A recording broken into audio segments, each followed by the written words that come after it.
তোমরা হয়তো অনেকেই বাড়িতে বেড়াল পুষে থাকো, কিন্তু জানো বেড়াল পোষার বেশ কিছু ফায়দা আছে।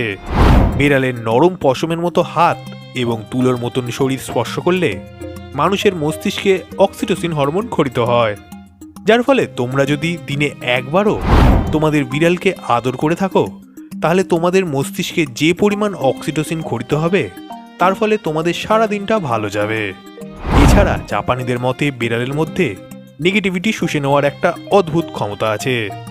তোমরা যদি কোনো কারণে রাগ, বিদ্বেষ, ঘৃণার মতো জিনিসগুলো নিজের মনের মধ্যে বাঁধতে থাকে, সেই সময় তুমি যদি কোনো বিড়ালের সংস্পর্শে থাকো, তাহলে দেখবে তোমাদের মধ্যে সেই নেগেটিভিটি বেশ খানিকটা কমে গিয়েছে। অনেক ক্ষেত্রে দেখা গিয়েছে বিড়ালের সংস্পর্শে থাকার ফলে স্ট্রেস কমে গিয়েছে এবং রক্তচাপের মতো সমস্যাগুলি নিয়ন্ত্রিত থাকে।